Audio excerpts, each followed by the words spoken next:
Será que esse é realmente o melhor cursinho para você?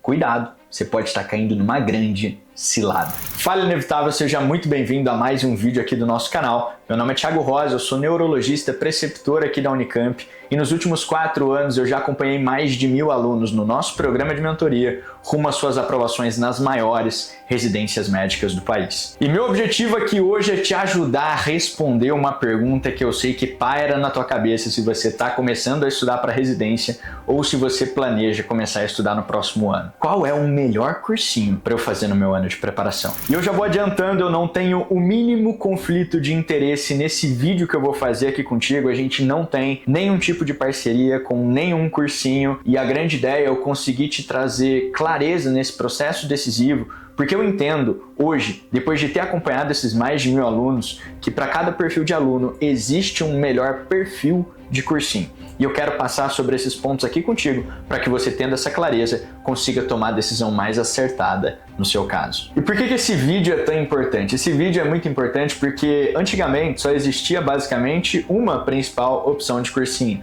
há 5, 6, 7 anos atrás. Só que esse cenário ele vem mudando muito recentemente. A gente vê uma chegada de bons cursinhos no mercado muito significativa e essa chegada de bons cursinhos faz com que naturalmente exista uma dúvida na cabeça dos alunos de qual deles seria o melhor para eles optarem durante o ano de preparação. Mas você já deve ter ouvido da tua mãe aquela frase de que você não é todo mundo. Na hora de escolher o seu cursinho para a prova de residência, é importante que você tenha isso em mente para não acabar metendo os pés pelas mãos. E como é que eu vejo a maioria das pessoas escolhendo errado? Eu vejo que muitas das pessoas são guiadas meramente por peças de marketing. Veja, é totalmente justo que os cursinhos tenham as suas peças de marketing, é natural, faz parte, é isso aí, tá? Mas não é só por isso que você deve se guiar, porque aí todos vão parecer maravilhosos e você vai ficar naquele impasse gigantesco e vai ficar sempre, ao optar por um cursinho, ficar pensando, putz, será que o outro era melhor? Então eu quero justamente trazer a clareza para você hoje, para que você consiga tomar uma decisão segura, se comprometa com essa decisão, que é muito importante, né? Você não ficar olhando a grama do vizinho a todo momento e consiga estudar em paz. E quais são as grandes funções de um cursinho, na minha opinião, como mentor que já acompanhei ali ao longo dos últimos 4 anos mais de 1000 alunos? O cursinho ele tem 2 funções essenciais. A primeira dessas funções é conseguir pegar aquele mar de conteúdo que é virtualmente infinito da medicina e condensar isso em videoaulas, condensar isso em conteúdos de fácil acesso,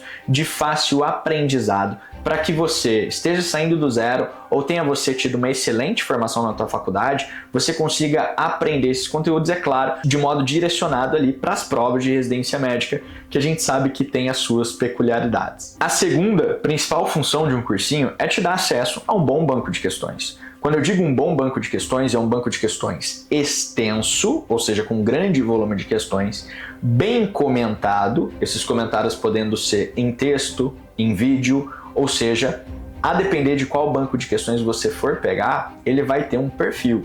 E muitas vezes o bom banco de questões para uma pessoa não é o bom banco de questões para outra pessoa. Em que sentido, Thiago? Você tem alguns bancos de questões que cobrem algumas provas e não cobrem outras provas.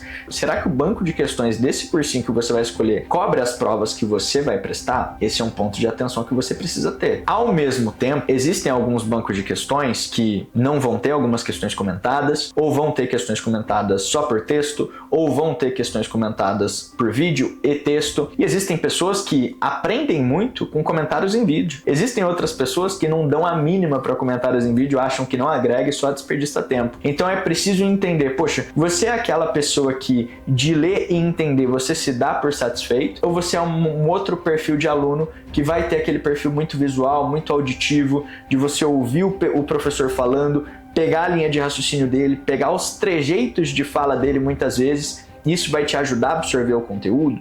Se você for esse outro perfil de aluno, talvez o vídeo faça muito sentido para você. Só que essas são as 2 principais funcionalidades de um cursinho.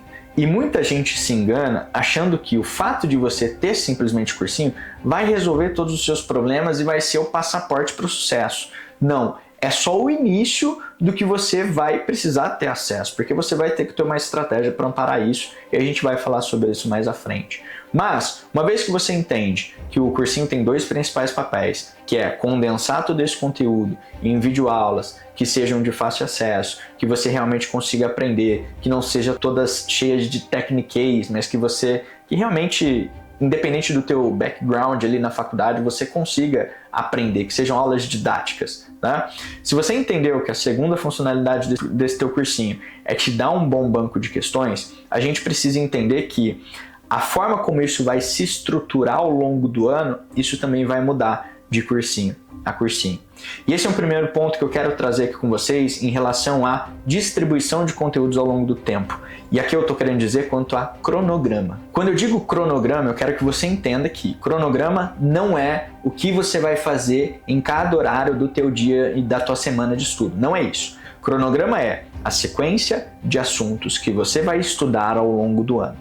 Existem cursinhos que essa sequência de temas que você vai estudar ao longo do ano, esse cronograma, ele é engessado. O que quer dizer esse cronograma engessado? As aulas desse ano, as aulas novas desse ano, elas são liberadas gradualmente ao longo do ano em um cronograma pré-determinado e que você não tem, repito, não tem controle sobre esse cronograma. Em contrapartida, você tem outros cursinhos que são de cronograma flexível, que eu gosto de falar. O que isso quer dizer? Você tem acesso a todas as aulas do ano todo, desde o início do ano.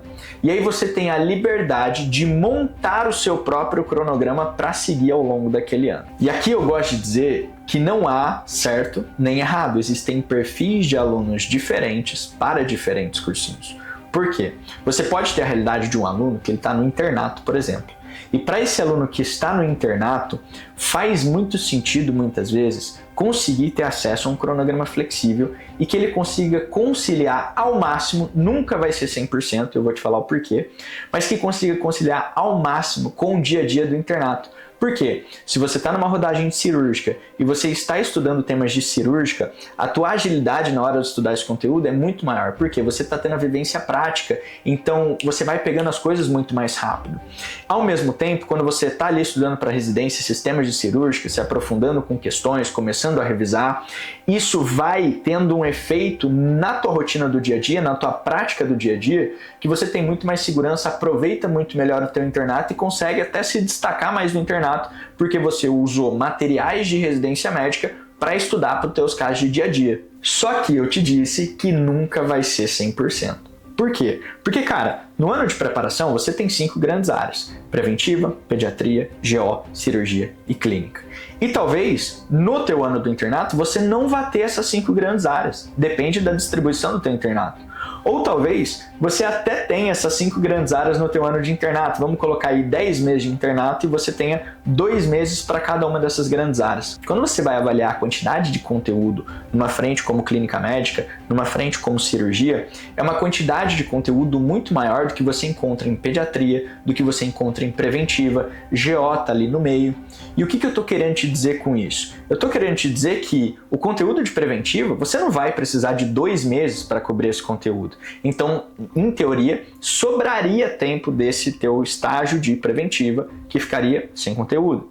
Ao mesmo tempo, você tem muito conteúdo de clínica e muito conteúdo de cirurgia que dificilmente você vai dar conta de liquidar em 2 meses do teu estágio, ou seja, em teoria, sobraria conteúdo que você não conseguiria cobrir nesse internato. Só que aí está o motivo de eu te falar que não é 100%. Por quê? Esses conteúdos que de repente sobrariam na rodagem de clínica, que sobrariam na rodagem de cirurgia, você pode usar essas rodagens que são mais amenas, como preventiva e pediatria, para alocar esses temas excedentes e preencher tanto esse espaço vazio que existe nesses estágios, com esses conteúdos que em teoria estariam sobrando ali da clínica e da cirurgia. Isso faz com que seja virtualmente impossível que você sincronize 100% todos os conteúdos que você verá no ano de preparação exatamente com aquele estágio que você está rodando no teu dia a dia. Mas dá para aproximar muito, dá para conciliar muito e essa conciliação pode te ajudar muito a aprender para o dia a dia do internato, ao mesmo tempo que você aprende para o teu dia a dia da residência. Isso faz com que, embora não seja 100%, um cronograma flexível seja muito mão na roda para essas pessoas que estão no internato. Ao mesmo tempo, você tem outros alunos que já estão formados, que já são médicos, de repente que estão prestando R+, e que não tem uma necessidade tão presente de ter um cronograma flexível. Por quê? Porque, cara, não vai casar ali, né? Às vezes o cara tá dando plantão, ele dá plantão só com adulto, ele não vai ver pediatria, não vai ver muitas vezes GO no dia a dia ali do pronto-socorro. Então não tem como essa pessoa também não estudar esses dois conteúdos, né? Então aqui, um cronograma engessado, ele passa a não ser uma desvantagem, né? Ele passa a simplesmente ser. E se você está nessa realidade, talvez um cronograma flexível não seja tão necessário assim para você. Ao mesmo tempo, existem perfis de alunos em relação à organização, ou seja, tem aluno que, cara, gosta de ter o cronograma atribuído pelo cursinho e de saber que está em dia com o cronograma atribuído pelo cursinho. É um perfil de aluno, tá certo nem errado. Tem um outro perfil de aluno que, cara, não gosta de ter esse cronograma atribuído, ele quer montar o próprio cronograma, ele quer saber que ele está seguindo aquilo que ele estabeleceu e que ele vê como importante, que ele vê como fragilidade.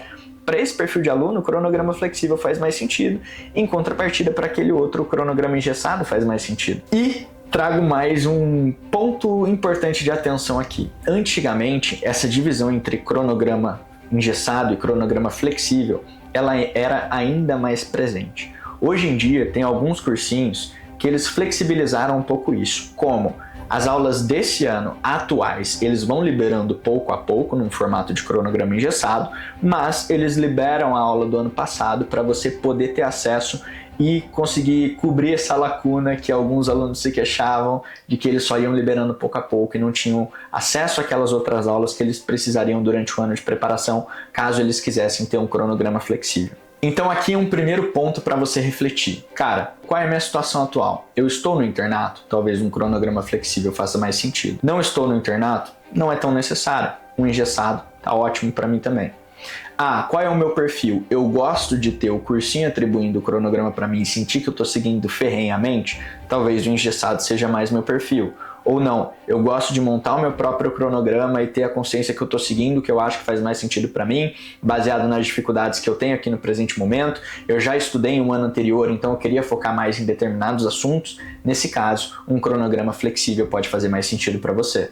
E aí entra um outro ponto muito importante nesse processo decisivo do cursinho. Então, a gente já passou até agora por cima dos fatos que a função do teu cursinho é te entregar boas aulas que tenham uma boa metodologia, que sejam de fácil acesso, que você consiga aprender. Busque muitas essas referências de quem já fez, tá? Para saber o que eles acharam das aulas ali. Se eram de fácil aprendizado ou se não eram aulas boas. Quem já fez esses cursinhos vai conseguir te dar um insight muito importante. Segundo ponto, qual é o tamanho, qual é a extensão desse banco de questões, o quão bem comentado ele é. Esses comentários são num formato que eu julgo mais adequados para mim, ou seja, eu só quero texto, não ligo para vídeo, beleza, um perfil de banco de questões vai fazer sentido. Ou não, eu preciso dos comentários em vídeo, então eu vou ter um pouco mais de restrição em relação aos bancos de questão que fazem sentido para mim. Um outro ponto, analisar a questão do cronograma que eu acabei de falar para vocês. Eu sou mais um perfil de cronograma flexível ou sou mais de um cronograma engessado?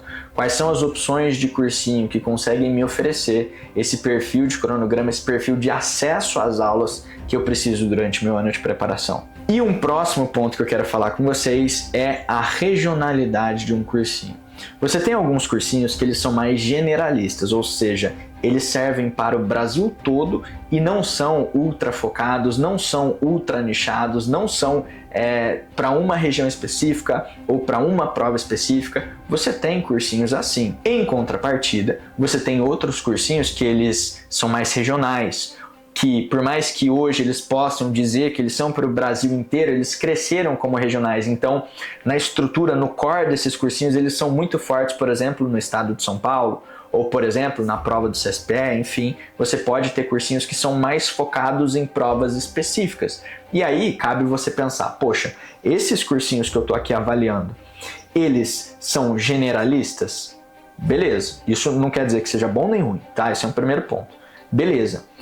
Existem cursinhos ultra focados nessa prova que eu quero prestar? Ah, não existem. Só que existe um monte de cursinho que é ultra focado em outras provas que eu nem vou prestar. Então, poxa, talvez no teu caso faça mais sentido fazer um cursinho que seja mais generalista. Por quê? Se o outro cursinho ele é focado numa prova que você nem quer prestar, não faz sentido. Entende? Você faz mais um perfil ali de um cursinho generalista. Ou não, putz, eu quero um estado específico, provas específicas, e eu vejo que nesse estado, nessas provas, esse cursinho ele é muito mais forte. E conversando ali, batendo um papo com outras pessoas que já fizeram esse cursinho anteriormente, sem ficar me guiando só porque é dito em rede social, mas colhendo experiência de quem já fez, eu vejo que essas pessoas falam que esse cursinho é realmente bacana, que esse cursinho realmente entrega profundidade nessas provas, nessa região. Então acho que faz mais sentido para mim. Então vejam que não é um único cursinho, serve para todo mundo e é o melhor para todo mundo. Não. A minha proposta aqui contigo hoje é justamente trazer clareza sobre esses pontos que você deve levar em consideração, os principais pontos que você deve levar em consideração na escolha do teu cursinho, para que você consiga escolher de forma racional, de forma segura, e uma vez que você escolher esse cursinho, você realmente compre a ideia de fazer aquele cursinho, de seguir as aulas que ele está propondo, o banco de questões que ele está propondo, porque uma das piores coisas que eu vejo em ano de preparação, e eu já vi algumas vezes, é aluno ficar pulando de galho em galho em cursinho, e aí não consegue nem extrair o máximo nem do cursinho A, nem do cursinho B, e fica só sambando e não sai do lugar. E claro, você acessar um cursinho, ou às vezes nem acessar um cursinho, você muitas vezes pode não precisar de um cursinho no teu ano de preparação, a depender da tua realidade, é um primeiro passo, acessar ou não acessar o cursinho, mas o que você precisa levar em consideração é que o cursinho ele não é a panaceia, ele não é a bala de prata, ele não vai resolver todos os seus problemas, ele é uma fonte de conteúdo. A forma como você vai estudar esse conteúdo, cadenciar esse conteúdo, revisar esse conteúdo, se aprofundar nesse conteúdo, as metodologias de aprendizado que você vai usar em um ano de preparação são mais importantes do que o conteúdo bruto em si. É por isso que você vê salas de cursinho cheias no início do ano e vazias no final dele, porque embora muitos desses cursinhos entreguem material bruto, ao não ensinar como estudar, como cadenciar, como se organizar, como levar isso ao longo do ano para aumentar o percentual realmente, muitas pessoas desistem ao longo do caminho. Se você precisa de ajuda com essa estratégia, com esse passo a passo, com como você sai do ponto A, que é onde você está hoje, até o ponto B, que é a sua aprovação na residência médica dos seus sonhos, aqui embaixo desse vídeo tem um formulário de aplicação para você aplicar para uma das vagas da nossa mentoria, o plano, em que a gente acompanhou nos últimos 4 anos mais de 1.000 alunos com as maiores aprovações nas provas de residência médica do Brasil. Se faz sentido para você aplicar para uma dessas vagas, clica no link aqui embaixo, que a gente vai ficar muito feliz de bater um papo contigo, entender se faz sentido para você ou não estar dentro da mentoria e poder te acompanhar. Espero que esse vídeo tenha feito sentido para você. Se fez, já se inscreve aqui embaixo para não perder o próximo. Um abraço.